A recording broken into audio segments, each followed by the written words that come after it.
At the heart of America is a dirty and shameful reality. Everyone knows it exists, but the devastating impact it has left on generations of people has been glossed over and even ignored, especially by those who still benefit from it.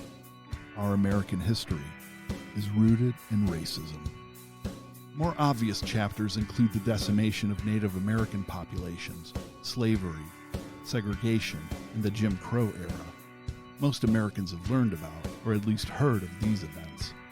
But ask them about the eugenics movement, or when homegrown extremists filled Madison Square Garden for a Nazi rally, or how Henry Ford's hatred of Jews helped inspire Adolf Hitler, and you're likely to get a blank stare. It's time to explore these overlooked events that don't make it into our history books, and correct the record for the people harmed by them, to trace our past to modern tragedies, and learn how folks over the centuries have fought back. We need to confront our racist history so that we might have a chance to defeat it once and for all. I'm Christian Picciolini, a former white supremacist who became an anti-racist activist and a bringer of hard truths. On each episode of F Your Racist History, you'll learn about America's conveniently overlooked racist origin stories. Join me as we yank off the hood and expose the lies behind some of America's so-called triumphs and heroes. Gentlemen, welcome to Fight Club. The first rule of Fight Club is, you do not talk about Fight Club. The second rule of Fight Club is, you do not talk about Fight Club.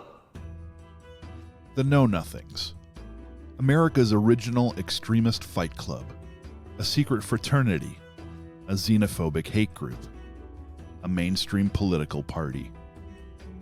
When members of this group were asked about their ideology or the inner workings of the mysterious organization, they responded with, "I know nothing." The same way you never talk about Fight Club.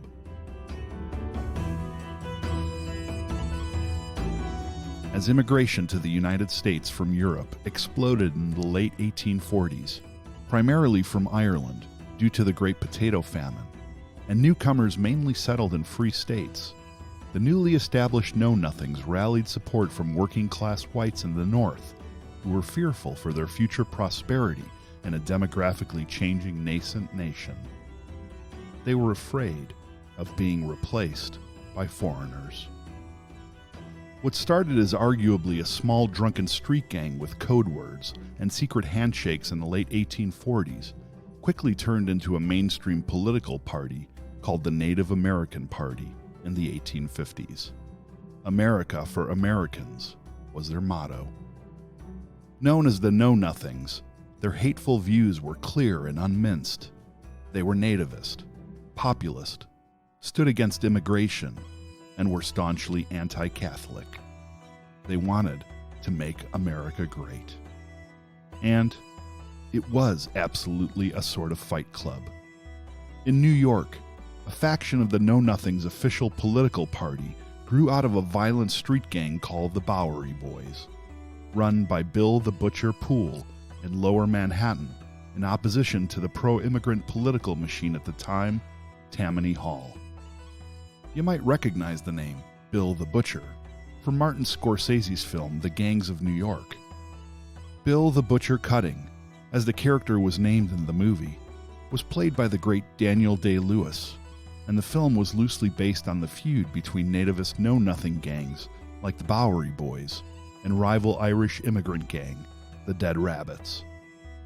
Though the film was creatively loaded with historical inaccuracies, Day-Lewis faithfully embodied the Butcher's ruthless hatred of immigrants and the violence he and others used to further the know-nothing xenophobic political cause.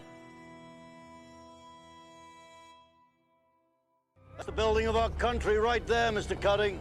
Americans are borning. I don't see no Americans. I see trespassers. Irish hops who do a job for a nickel what a does for a dime and a white man used to get a quarter for. Utilizing any means necessary, the KnowNothings, made up largely of gangsters like Poole, intimidated people at polling places to keep who they deemed undesirable out of office. mostly freed blacks and Irish Roman Catholics, and the candidates to whom they pledged their votes. America was expanding at a rapid rate. The growth and sudden change frightened many poor and working-class native-born white Americans into asking questions like, what are we going to do if immigrants come and take our jobs? How will our culture be changed by foreigners? Sound familiar? Fearful rhetoric from politicians inspired hatred of the Irish and German immigrants now coming into the country to escape famine and poverty in their home countries. Not to mention the people of color and enslaved people already in America who also faced tragic hardships during this time. Because most of their members were descendants of Anglo-Saxon American colonists and were born in the United States, the KnowNothings also called themselves the Native American Party. But make no mistake, Indigenous peoples were not welcome in their ranks. This was a white man's movement aimed at improving the livelihood and futures of Native white Americans. And even though the KnowNothing movement officially ended in 1860, their members were absorbed into other political parties, namely the newly formed Republicans, and their brand of xenophobic America First politics hasn't waned since. This is episode 6 of F Your Racist History, the KnowNothing Native American movement. American politics can be broken down into waves known as party systems. By the 1840s, the United States was at the tail end of the second party system, dominated by two main political parties, the Whigs and the Democrats. American politics in the 1840s was a very different landscape than that of the Founding Fathers at the dawn of the 18th century. Gone were the days of Thomas Jefferson's Democratic Republicans and Alexander Hamilton's Federalists. They had been replaced in the late 1820s and early 1830s by the Democrats and the Whigs. Andrew Jackson's election as president in 1828 ultimately caused a shakeup in American politics. As the name suggests, Jacksonian Democrats rallied behind Jackson, who portrayed himself as the leader of the common man, a proponent of states' rights over federal power, a believer in manifest destiny, or the so-called God-given right of the United States to expand westward and tame the heathen, an expander of suffrage, as long as you were white and male, and, despite himself being a wealthy Tennessean slave owner, claimed to be anti-elitist. Formed in 1834, the Whigs developed as an opposition force to the Democrats and newly elected President Andrew Jackson, whom Whigs chided by calling King Andrew. The party borrowed their name from the English anti-monarchist party that had opposed the pro-Catholic rulers of the 17th century, another subtle jab at their opposition, who they viewed as the reigning monarch of the United States. Led by Kentuckian Henry Clay, various political factions, including the National Republicans, anti-Masons, and disgruntled Democrats, disillusioned by Jacksonian-era politics, formulated a new Whig Party agenda that favored strong central government, a national bank, and federally funded infrastructure, i.e., railroads and public education, all things their political foes despised. The political landscape of the United States in the 1840s was a chasm of polarization, mostly between the North and South over the issue of slavery. But even within the parties themselves, there was extreme division. For example, the Whigs started out fractious and had two internal factions: conscious Whigs, who advocated for the abolition of slavery and abhorred the expansion of slavery into new territories, and cotton Whigs, who supported the textile industry which relied heavily on slave-grown Southern cotton. In general, the Whigs were even less keen on allowing immigration than their pro-slavery Democratic counterparts, as new immigrants often aligned themselves with the Democratic Party and drank whiskey or beer, offending the temperate sensibilities of the Whigs, who were proponents of state prohibition laws. As the United States increased its territory and grew westward, Tensions over the expansion of slavery into these new lands threatened to boil over.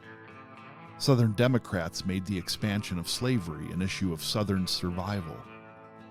They were afraid that if slavery was kept out of new territories, they would soon become outnumbered within the federal government, and anti-slavery forces could snuff out the institution altogether. It's also why the South pushed for states' rights, so they could attempt to operate outside the rule of progressive federal law. The annexation of Texas in 1845 and President James K. Polk's subsequent war with Mexico resulted in the addition of huge amounts of land to the United States, which increased urgency around the debate about whether or not slavery should be legal in these new territories. This massive influx in land acquisition directly coincided with an unrelated boom in immigration felt mostly in the Northeast. Times, they were a-changin', and fast. Well, it's by the hush, me boys, and sure that's to hold your noise, and listen to poor Paddy's sad narration. I was by hunger pressed, and in poverty distressed, so I took a thought I'd leave the Irish nation. Over 3 million Irish and other European immigrants, many of them refugees, came to the United States between 1846 and 1855. That's equivalent to 15% of what the total population of the United States was in 1845 alone. Needless to say, many homegrown Americans were alarmed at the overwhelming amounts of foreigners setting up shop and home in places like New York, Pennsylvania, and Massachusetts. Even coastal southern states like South Carolina saw surges in immigration during this time. Most of these European immigrants were Catholic, and the sheer volume of these new non-Protestant whites with strong religious convictions and devotion to the Vatican coming into America had nativist conspiracy theorists running wild. Was the powerful Pope facilitating this massive influx in immigration to infiltrate the American government for his own gain? Many fearful Protestant Americans had no trouble swallowing that conspiracy theory. The KansasNebraska Act finally destroyed the Whig Party in 1854. The act voided the Missouri Compromise of 1820, which had admitted Maine as a free state and Missouri as a slave state, while prohibiting slavery north of the 3630 parallel, a line of latitude used to divide the prospective slave and free states west of the Mississippi River, with the exception of Missouri, which is mostly north of this parallel. The KansasNebraska Act made the issue of slavery in new territories a matter of popular sovereignty, meaning states could decide for themselves whether or not to allow it within their borders. Conscious Whigs were outraged and felt they had been hoodwinked by their fellow partymen who were more or less neutral on the slavery issue. Anti-slavery Whigs left the party and joined the newly formed Native American Party, better known as the KnowNothings. KnowNothings, at least one faction, had a reputation for being anti-slavery, mostly because they thought the institution was akin to indentured servitude, which had been used as a tool of oppression against white Protestants, among others. The Catholic Church opposed the Protestant reform movements of the era, including the abolitionist movement, simply because these movements were based on the idea that you could make society perfect. And that idea is in direct conflict with the Catholic belief of original sin, i.e., human beings are inherently flawed, and the idea that you can abolish all poverty, slavery, and suffering is akin to blasphemy. During this period, nativists also circulated a wide range of anti-Catholic propaganda, including a famous work called The Awful Disclosures of Maria Monk in 1836. Maria Monk was allegedly a Canadian Catholic nun from Montreal who wrote about the horrors of the nunnery and Catholic practices. Her work included tales of sexual deviance and abuse at the hands of clergy, and how uncooperative and rebellious women of the faith had disappeared without a trace. She claimed babies birthed as a result of the alleged abuse had been baptized, strangled, and dumped into a lime pit in the nunnery basement. The book became a bestseller, and a sequel was published. However, it was soon discovered that Maria Monk had a child out of wedlock, and many of her supporters abandoned her because of it. Further investigation into her stories also found inconsistencies and inaccuracies. Perhaps the most damning of all was the critical omission that Maria Monk had been held in an asylum in her younger years, and many of the names from her book were not fellow nuns, but fellow patients. It's no secret that asylums at the time were rife with abuse. The stories Maria told happened in facilities meant to care for vulnerable people. However, the abuse was likely not the result of the evil Catholic sex cult practices she claimed to have experienced, but instead of her time in the asylum. In essence, it was fake news. In spite of these realizations, Maria Monk's work planted a seed. A kernel of truth was all that was needed to whip people like the KnowNothings into a frenzy over her allegations. These stories put Catholics on the defensive and didn't actually solve the root of the problem, the supposed abuse of young girls and women.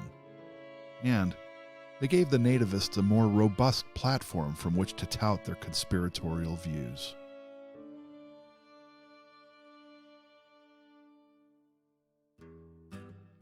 The Order of the Star-Spangled Banner was a secret society formed to foster xenophobic ideas under the guise of patriotism. Seems the historical playbook hasn't changed much in this regard. Little is known about the Order.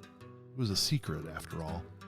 Except that the Order evolved out of the even more shadowy Order of United Americans.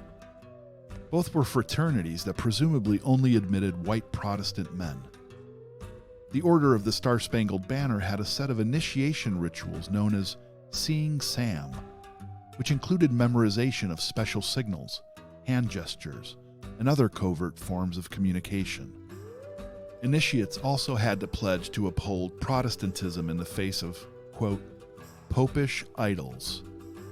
This was due to their belief that the Catholic Pope was sending immigrants to illegally vote at his will in an attempt to control the United States. When asked about the secret society, members were required to respond to questions with the reply, "I know nothing." This group and mantra became the core of the KnowNothing movement. Due to the secret nature of their beginnings, it was difficult to spot a supporter overtly, but by 1853, the KnowNothings had gained enough notoriety to be taken seriously. Their beliefs and values as a political party evolved into America First, as a way to make their more hateful opinions easier to swallow. The world shall see that we are true. Few days, and that we know a thing or two. We know the way, as KnowNothings were hand in hand. Few days, our countless throng shall fill the land. We know the way. At the height of their popularity, the KnowNothings became a formidable third party, which was demonstrated in the 1854 midterm elections. They defeated the Democrats, taking control of the House of Representatives, and installed Nathaniel P. Banks as Speaker of the House. Democrats held the Senate, but the KnowNothings became the second largest majority. To this day, they hold the record for the most third-party seats ever acquired in either chamber of the United States Congress. In total, by year's end, the KnowNothings accounted for 100 elected congressmen, 8 governors, a controlling share of half a dozen state legislatures from Massachusetts to California, and thousands of local politicians and community leaders. They also reported 1 million members and over 10,000 lodges associated with the growing group. In Massachusetts, the KnowNothings swept the elections in 1854, and as a result, they were able to pass some interesting legislation and mandates.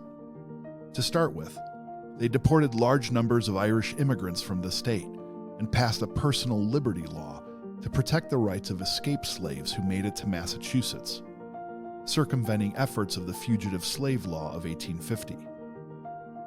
They also racially integrated the public schools of Boston.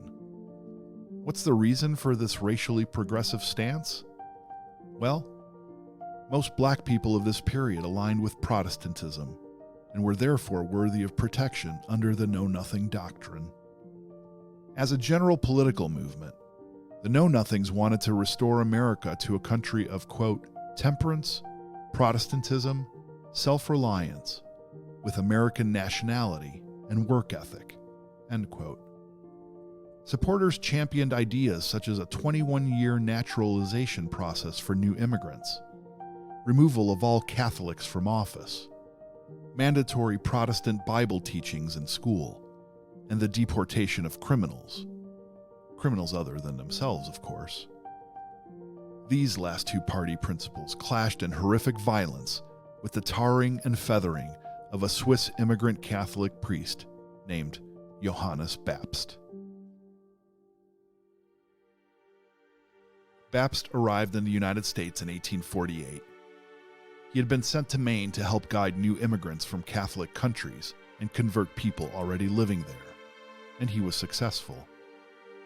However, the Know-Nothings also had a stronghold in Maine, as they did in many states in New England. In 1853, the party had gained enough government seats and support to implement their plan to restore America.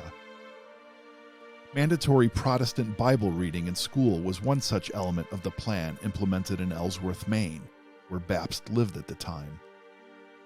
Many of the Catholic families were understandably upset by this new mandate and turned to Bapst for help. He repeatedly asked the school board, made up of mostly Know-Nothing supporters, to allow the Catholic Bible for those students who wanted it. They rejected him. Students then started refusing to use the Protestant Bible and were expelled. Local newspapers picked up the story and published angry letters from the community. The following year, in June 1854, the Know-Nothings decided Bapst needed to be silenced and took violent action against the priest. The mob first went to his rectory. Luckily, Bapst wasn't there, but they broke every window. The priest got the message and left town. But they didn't stop there. A week after Bapst left, the Know-Nothings bombed the Catholic schoolhouse. On July 8, 1854, they took over the town meeting.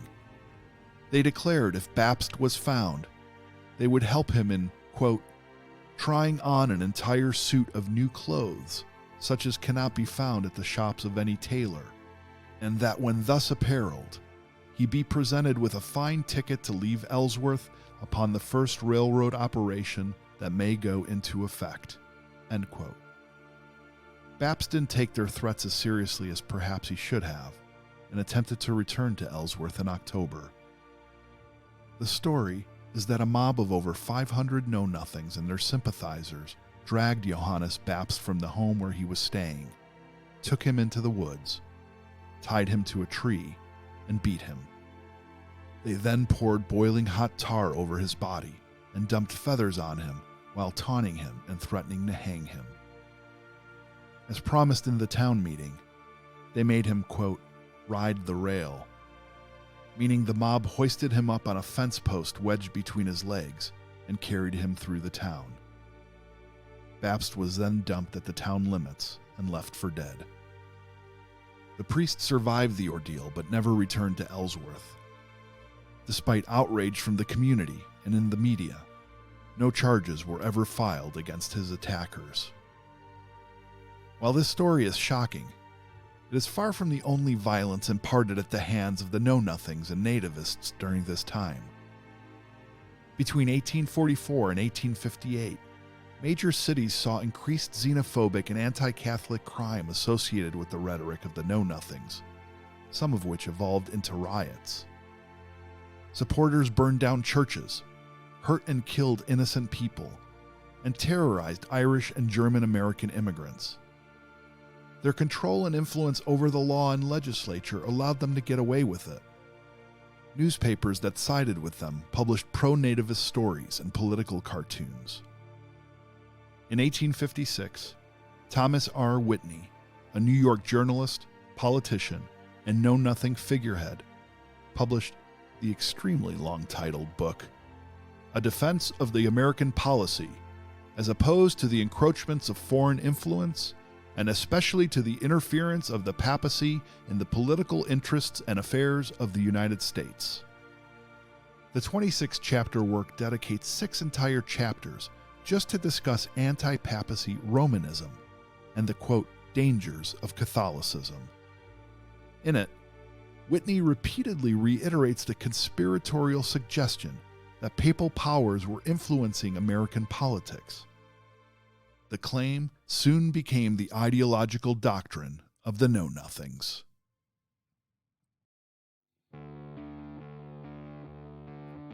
William Poole was born on July 24, 1821, in Sussex County, New Jersey. By the early 1830s, Poole was working and learning the family trade in his family's butcher shop in Washington Market in Lower Manhattan, New York, which he eventually took over. Developing brutal fighting skills early on, Poole became a noted boxer and street brawler in New York City. A leader by nature, he formed the Washington Street Gang and is often credited with a founding role in the Bowery Boys nativist gang of over 200 fighters. Because of his trade and his notoriously dirty fighting style, he was known to bite the noses and ears off of his opponents and carve people up with butcher knives. William Poole had earned the name Bill the Butcher by the time he was 20 years old.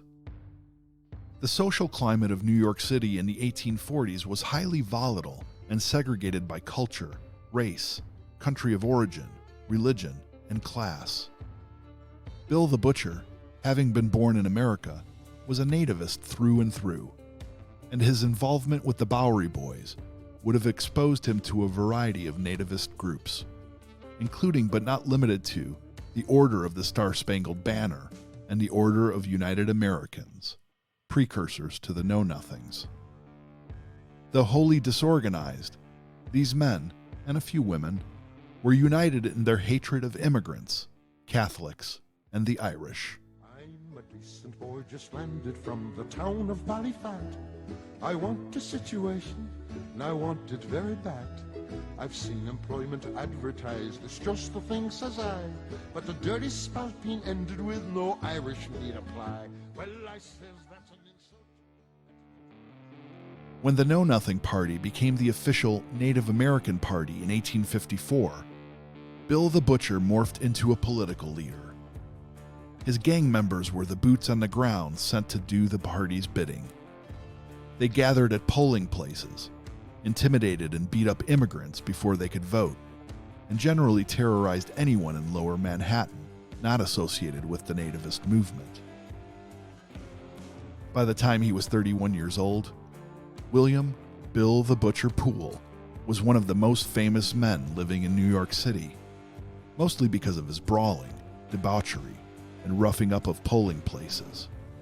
And he made plenty of enemies.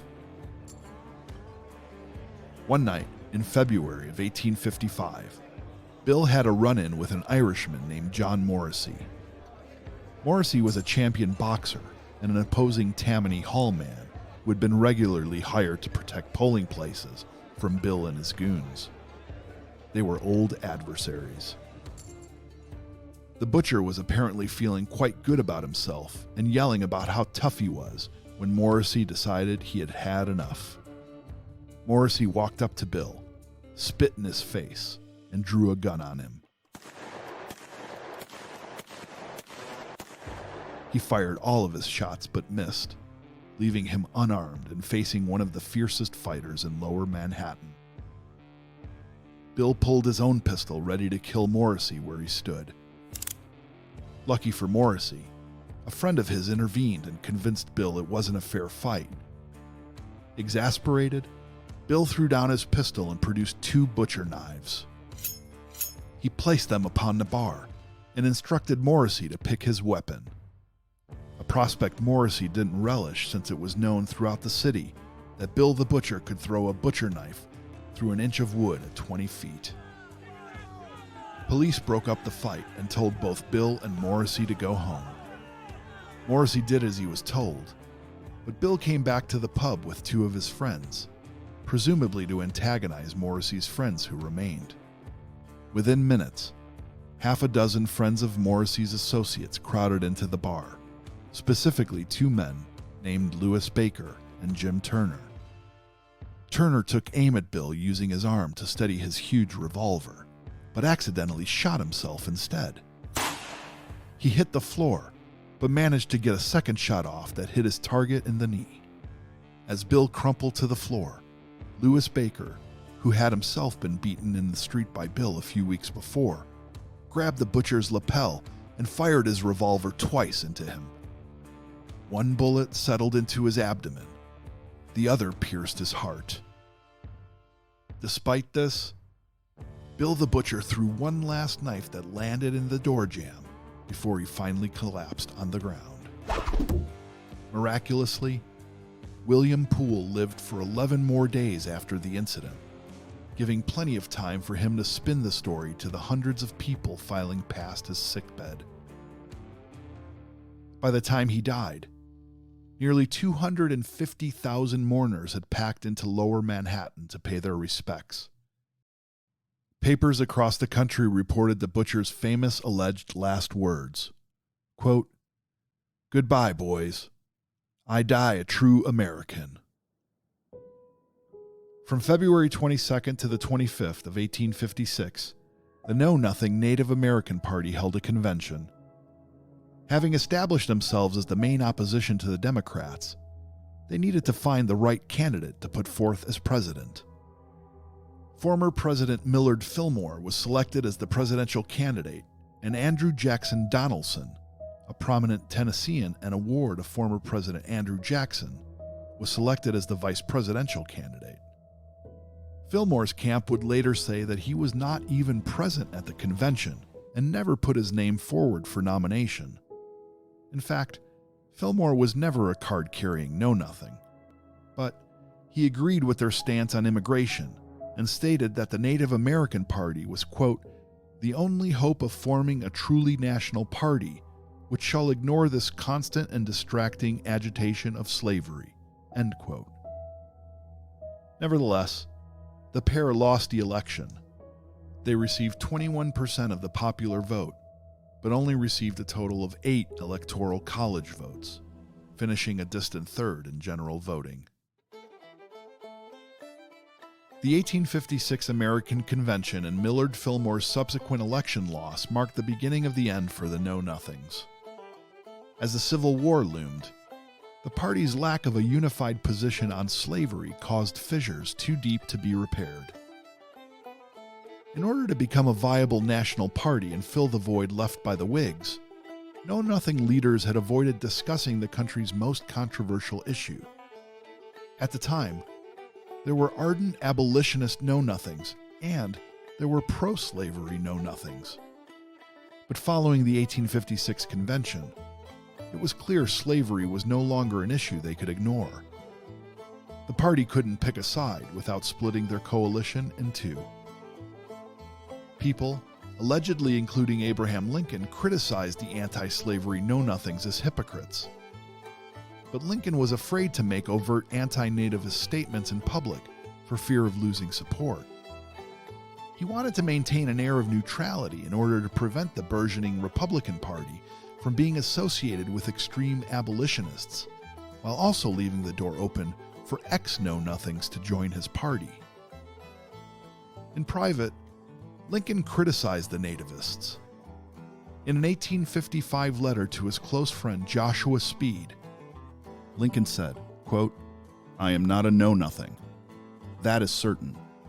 How could I be? How can anyone who abhors the oppression of Negroes be in favor of degrading classes of white people? As a nation, we began by declaring that all men are created equal. We now practically read it, all men are created equal, except Negroes. When the Know-Nothings get control, it will read, all men are created equal, except Negroes and foreigners and Catholics." End quote. The Know-Nothing Native American Party eventually disintegrated because, just like the Whigs, they couldn't agree on a hardline stance on the issue of slavery, while Democrats alternately became stronger because they unified under the banner of protecting Southern slavery.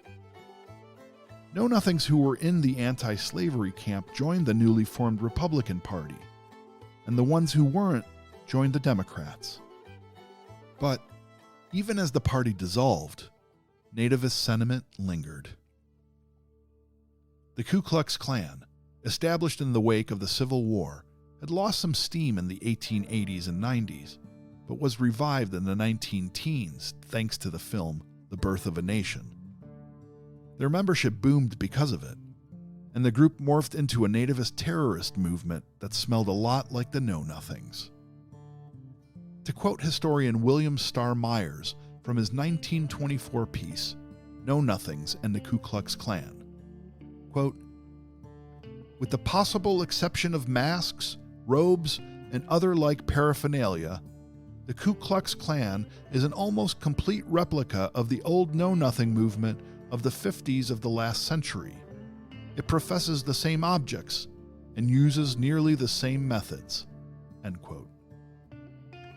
Most Klan members were reliably loyal to the old Democrats. At the 1924 Democratic Convention in Madison Square Garden, 20,000 Klan members held a cross burning across the river in New Jersey to intimidate one of the candidates up for nomination against their own, a fellow Klan member named William McAdoo. The candidate they were protesting was Catholic and opposed prohibition. Very Know-Nothing. Since 1860, there have been two consistent political parties in America, the Republicans and the Democrats. But it's not that simple. As the issues have changed, and the people have changed, the platforms of these parties have also shifted significantly. I pledge myself to a new deal for the American people. If we look at the 1930s, when Franklin D. Roosevelt became president and orchestrated the New Deal, i.e., public assistance programs meant to ease the suffering caused by the Great Depression, it started a change of allegiance for many voters. Before Roosevelt, Southern whites typically voted Democrat, whereas black voters and Northern whites generally voted reliably Republican. But after the New Deal, some of these Republican voters realized the Democratic Party might better represent their interests, and vice versa. My fellow Americans, I am about to sign into law the Civil Rights Act of 1964. I want to take this occasion to talk to you about what that law means to every American. The shift intensified when President Lyndon B. Johnson signed the Civil Rights Act and the Voting Rights Act into law in the 1960s. Black voters who never considered voting Democrat because of the party's history of supporting Jim Crow laws and segregation suddenly shifted and became ardent supporters of the party. White Southerners, outraged by the new legislation, jumped ship and started voting Republican. President Richard Nixon's Southern strategy, i.e., the use of racist rhetoric on the campaign trail to entice white Southern voters, all but solidified this shift. Even today, within the Republican Party, there still appears to be similarities stemming from the Know-Nothings, whom it absorbed back in the 1860s, namely, their anti-immigration and nativist stance. When Mexico sends its people, they're not sending their best. They're not sending you. They're not sending you. They're sending people that have lots of problems, and they're bringing those problems with us.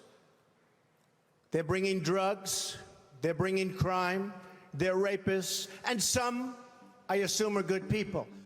The Know-Nothing started as a violent secret society built upon an unfounded fear that the Catholic Pope and the Vatican were sending immigrants to infiltrate American government for the purposes of control. If we look at modern right-wing groups like the neo-fascist Proud Boys and conspiracy-driven QAnon, people who almost certainly vote Republican, these groups are built upon similar conspiracy theories and practices of exclusion and white American chauvinism. And they use fear of the other to recruit new followers. Like the KnowNothings, groups like the Proud Boys have also found ways to mainstream their toxic political ideologies, and they provide opportunities to express them violently. Formed in 2016, the Proud Boys claim to be a fraternal organization of, quote, Western chauvinists, who seek to stamp out political correctness and a so-called white guilt agenda. From its inception, the group has been steeped in violence. Members routinely spew anti-Muslim and white supremacist rhetoric. Dozens have been arrested and charged with violence, and the group often serves as a gateway to the broader and more violent white supremacist movement. Proud Boys are often present at alt-right gatherings and protests, including the deadly 2017 Unite the Right rally in Charlottesville, Virginia, which a former Proud Boy helped co-organize, and at the storming of the U.S. Capitol on January 6, 2021, where several members have been charged with federal crimes. They believe women belong in the home, raising children, and their leader has publicly questioned women's right to vote. Initiation into the Proud Boys also has a very Fight Club feel to it. According to the Southern Poverty Law Center, there are varying degrees of membership, all with their own initiation protocols, including public declaration that you are a Western chauvinist and, quote, getting into a fight for the cause. It's a tactic that the president has done time and again when controversies emerge. Often he says he does not know about it, he's not aware of it. I know nothing about WikiLeaks. It's not my thing. I don't know who the hell wrote that line. I'm not sure. I know nothing about the project other than I didn't like, when I read about it, I didn't like it. I know nothing about it. I've never heard that. I've never heard about it. I don't know Putin. I think it would be great if we got along with Russia. They like to say the Russians. She doesn't know if it's the Russians doing the hacking. Maybe there is no hacking. What about the Black Lives Matter movement? I mean, what's your take on that? Well, I know nothing about it. I'm seeing lots of bad stuff about it right now, actually. I know nothing about QAnon. I just told you. I know very little. You told me, but what you tell me doesn't necessarily make it fact. I hate to say that. I know nothing about it. You do know. I don't know. No, I don't know. I don't know who the Proud Boys are. I mean, you'll have to give me a definition because I really don't know who they are. Former President Donald Trump is among many modern Republican leaders who have continually refused to denounce these groups and their ideas because they are part of the Republican voter base. Instead of denouncing the Proud Boys when asked about them during a 2020 presidential debate, Trump instead gave them an order to, quote, stand back and stand by. And they heard him loud and clear. Do you want to call them? What do you want to call them? Give me a name. Give me a white name. Supremacists and white supremacists and right Proud Boys. Stand back and stand by. Political violence ensued because of it. Trump's candidacy and presidency emboldened such groups, and they built quite the following during his tenure. A 2018 study by the Southern Poverty Law Center found that 15% of users of far-right forums they surveyed indicated that groups like the Proud Boys were an important influence on their political development. Even since former President Trump has left office, and despite the horrifying storming of the U.S. Capitol, public polling indicates that Trump remains popular with much of the Republican base, as do his anti-immigrant and xenophobic views, and those of white supremacist groups like the Proud Boys. The group's violent tactics are also becoming accepted by many, including those who participated in and supported the attack on January 6, 2021. A study on the Capitol insurrection, conducted by the Chicago Project on Security and Threats at the University of Chicago, found that although, quote, only 10% of those charged were members of established far-right organizations, the remaining 90% of the ordinary rioters are part of a still congealing mass movement on the right that has shown itself willing to put violence at its core, end quote. A few prominent Republicans have spoken out and distanced themselves from what the party has become. America is starting to breathe again. A decent man as president, a plan to protect us. It feels almost normal, but it's not. Republicans still will not admit that President Biden was legally elected, which means they don't believe in democracy.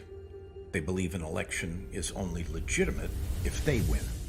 The Lincoln Project, a political action committee made up of former and current Republicans, formed in 2019 and sought to defeat Donald Trump in 2020, as well as any Republican senators up for re-election who had supported him.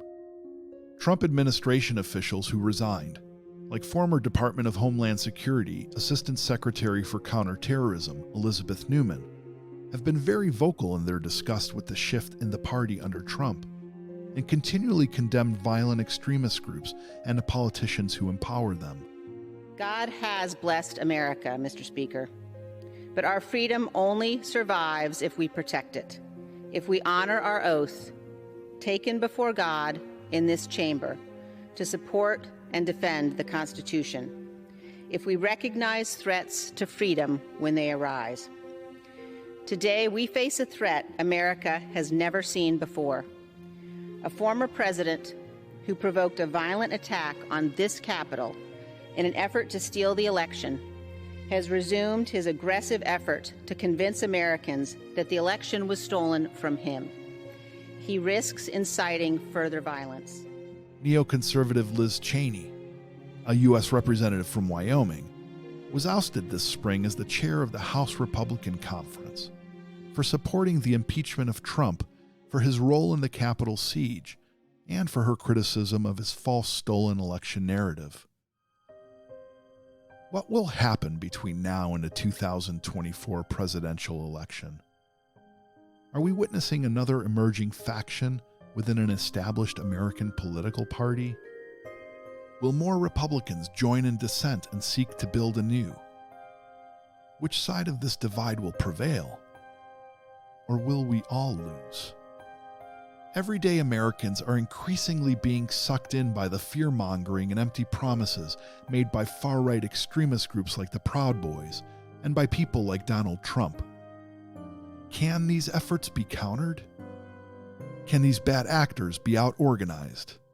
There is an Islamic invasion into our government offices right now, okay?